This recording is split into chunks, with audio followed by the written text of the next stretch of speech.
The movie opens with a clip of some medical students playing with dead corpses in the morgue. They are using them as puppets to reenact some famous movie dialogues. The scene then shifts to our protagonist, Dr. Ted, who is having a romantic time with his fiancée, Gwen. She is annoyed by the fact that he has to leave for 3 months, but he consoles her that time will pass away soon. Following this, Ted arrives at the Metropolitan University Medical Center, where he will be joining one of the best pathology residency programs in the country. He is greeted by a fellow resident, Ben, who takes him to the morgue room, where unexplained and mysterious deaths from across the city are examined. We can see several doctors dissecting the dead bodies to conduct an autopsy. Later, the two join a class conducted by the head pathologist, Dr. Morris. He explains that in this field of science, they have to explore all the possibilities to determine the cause of death.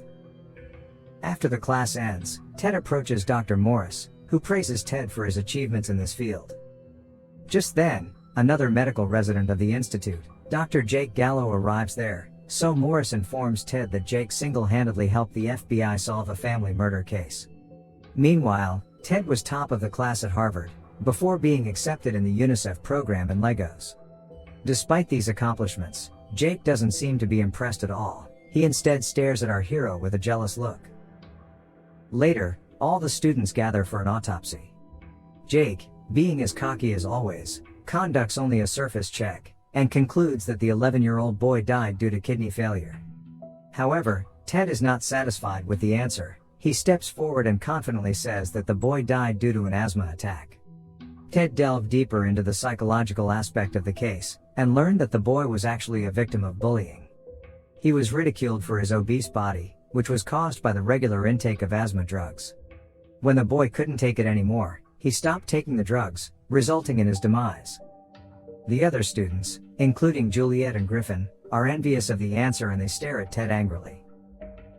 Later, Griffin deliberately bumps into Ted outside the building. Griffin asserts that the team doesn't like Ted, but Ted simply says it's not his problem. The following day, the students gather for yet another autopsy demonstration, and Ted notices Juliet seductively staring at him, but he ignores her because he already has a fiancée. All of a sudden, the dead man begins shaking, so Ted reacts by stabbing his nape. The arrogant students believe he's killed the man, but Dr. Morris reveals that the move was a clever one, as it severed the dead man's nerve from his brain. Once again, Jake and his friends are less than impressed by our hero's intelligence. The only one who supports him is the nerd Ben. In the next scene, we see the students engrossed in their regular work. Jake goes on a rant about how more people should die rather than doing useless things in life. Most of his friends agree to this, but Ted doesn't. The two rivals come face to face later, where Jake invites Ted to join them for a drinking session down at the bar. Later, the two men join the rest of the group at a bar. Juliet and Jake turn out to be in a relationship. One of the doctors, Catherine, asks who they would kill if given the chance. Ted responds that humans don't need a motive to kill, it just comes to them naturally. Juliet seems intrigued by his response, and she seems attracted to this guy. Later, Jake asks Ted to meet the following night for a fun time. The next night, we see the two men enjoying the time of their lives. They are driving recklessly under the influence of alcohol. Shortly after, Jake escorts Ted to a brothel, where Jake convinces the guard to allow them to enter by bribing him some money.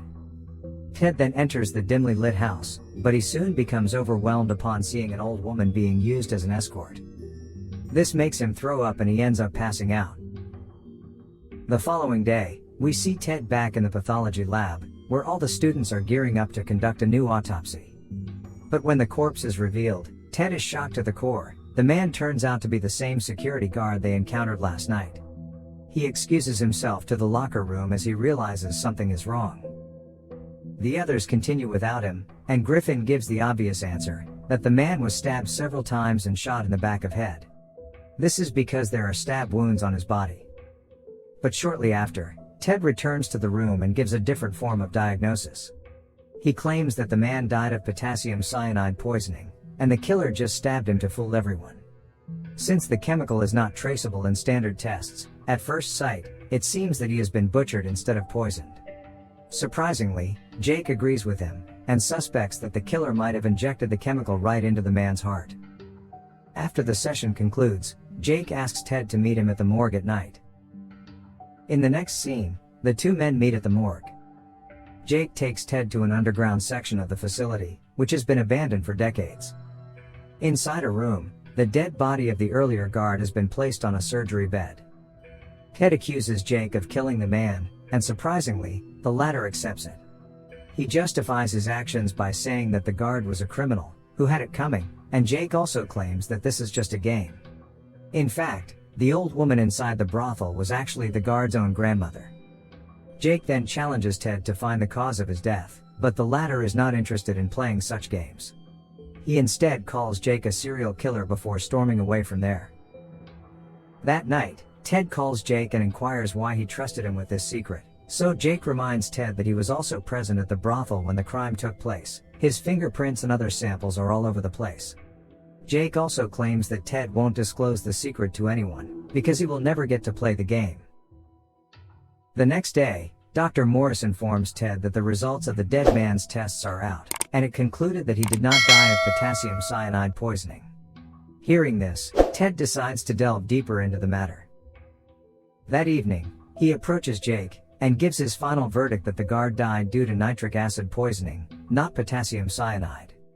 He was not injected by a syringe, but rather the chemical was mixed with flavored beer. Hearing this, Jake is impressed as Ted is able to uncover the actual cause of the death. He then asks him to bring something to the table if he wants to be a part of the game. The next morning, Juliet approaches Ted outside the building and asks if he's ready to join the game. He is not sure about it, but she hands him his first assignment anyway. Ted is directed to a certain room in the hospital, where he learns that the target is a criminal who murdered his wife and both kids. The man also tried to kill himself with his gun, but failed. That evening, while returning home in a bus, he sees an elderly lady having a heart attack.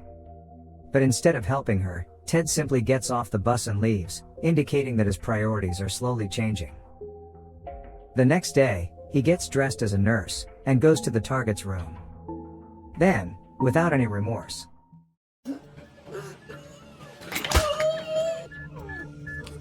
Are you sure it's not too late to change your mind?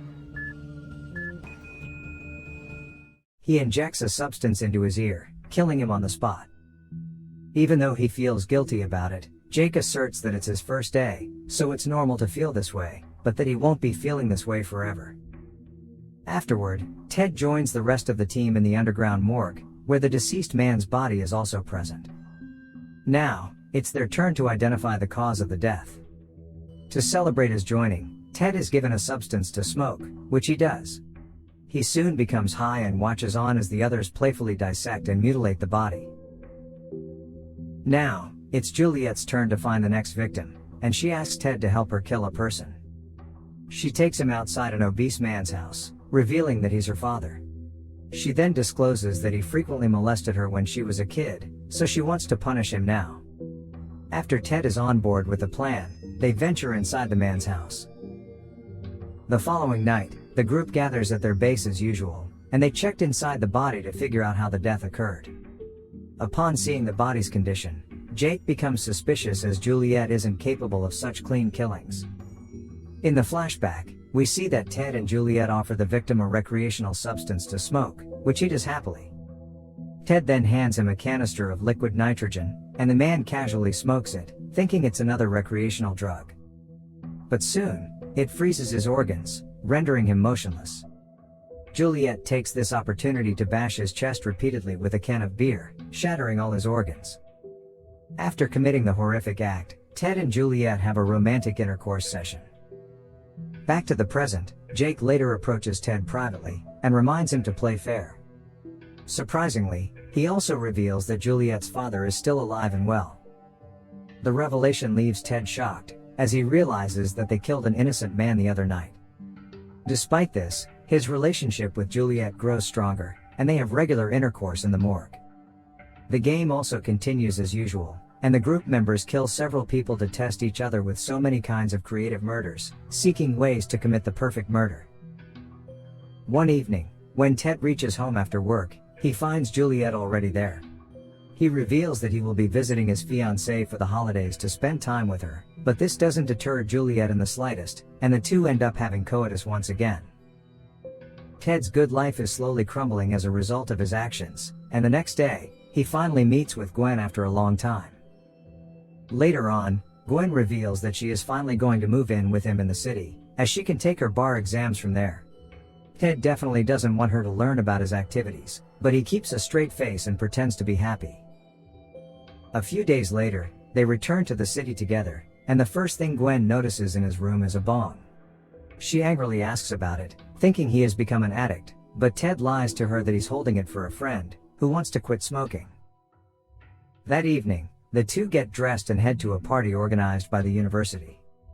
They first run into Ben and his girlfriend, but then, a completely annoying Jake approaches them with Juliet by his side. He casually starts talking about death and other weird topics, and this obviously weirds Gwen, and she might think he's the one who hit the bong. As Ted and Gwen walk away, Juliet has her gaze fixed on Ted, and Jake notices this. In a fit of rage, he makes a scene at the party, telling Juliet that she belongs to him, but she coldly walks away. That night, Jake asks Ted to come to the morgue urgently. Ted then makes up an excuse, and promises to Gwen that he will be back soon. At the morgue, he is horrified to see a drunk and bloodied Jake dancing among several dead bodies. Turns out he killed 3 women for no apparent reason. You're losing it, Dr. Gallo! A completely out of mind Jake holds Ted at knife point. To avoid meeting the same fate as the women, Ted plays the game and starts revealing how they were killed. He guesses all the answers correctly with his quick thinking, and Jake is very impressed by his knowledge. Later, when Ted reaches home, he is surprised to find Juliet waiting for him downstairs. She desperately wants to do it with him, and Ted quickly stops her and walks away, while Jake notices them from a distance. The following day, Ted meets with Jake, and says that he wants to quit the game for good. Jake asserts that it won't be possible, and then starts talking about Gwen, saying she should attend one of their meetings soon. Hearing this, Ted gets scared, so he quickly apologizes and agrees to stay. Jake then informs him about tomorrow night's meeting, which is apparently very important. Later, Ted heads to the underground base alone, and inspects the place thoroughly. The following night, it's time for the important meeting, and Jake's turn to bring the victim. All 4 group members show up, except for Juliet and Ted. They believe that the two are together and decide to get rid of them. Following this, Jake uncovers the corpse they are about to play with today, who turns out to be none other than Juliet. The group is clearly shocked to see her dead. A guy named Chip is then instructed to initiate the autopsy, but he decides to get high first, as he needs a lot of courage to open his friend apart. But unbeknownst to them, there's a gas leak in the entire room. Chip fires his lighter, causing an explosion in the room. As they scream and burn in the flames, we learn that Ted is the one who orchestrated the entire event. The following morning, Ted arrives at work, acting clueless. Dr. Morris reveals the explosion, and mentions that the bodies of 4 students were discovered, including Juliet and Griffin. 2 bodies have yet to be identified, so that leaves 1 more unaccounted for. Hearing this, Ted is scared if the missing one might be Jake, so he tries contacting his girlfriend, but she doesn't notice the call. With no other options, Ted rushes to his apartment on foot. At the same time, we see Jake, who's still alive, arriving at the apartment. Poor Gwen opens the door when she hears the bell, and sees Jake. When Ted finally arrives home, she discovers his girlfriend lying on the bed. Unfortunately, it's too late now. After confirming that she's dead, he hugs her and starts crying uncontrollably. The next morning, he is approached by Dr. Morris, who reveals that the missing Jake is the prime suspect of the murders, and the cops are on the hunt for him. Morris claims that he hasn't been able to find the cause of Gwen's death. In response, a grief-stricken Ted says he will do the autopsy himself, and Morris agrees. With this, Ted gets straight to work, and he starts dissecting his girlfriend in the pathology room. After examining her body thoroughly, he notes down his diagnosis to inform the police and her family. The next evening, we see Ted still engrossed in his research. But then, when everyone departs and he is left alone,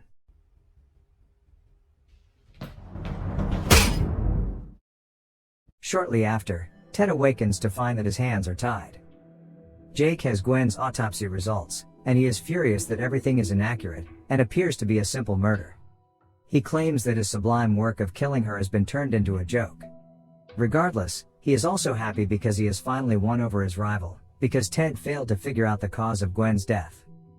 Hearing this, Ted inexplicably starts laughing, and says that he wrote a false autopsy so that Gwen's parents wouldn't freak out. In reality, he knows the actual cause of her death. With the help of Ben, Ted starts explaining his theory. At first, Jake covered her mouth with a cloth soaked in chloroform, incapacitating her. But he made sure she was still conscious. Here, they do the same thing to Jake. He believes that Jake injected her with potassium, before dripping nitroglycerin on her tongue. Ted explains that his girlfriend slowly drifted towards her death, and the process took exactly 7 minutes. She was conscious the entire time. After this, Ted starts opening up Jake's body, and the latter feels every bit of the pain in his immobile state. The movie ends as Ted delivers the final blow by severing a major organ in Jake's body.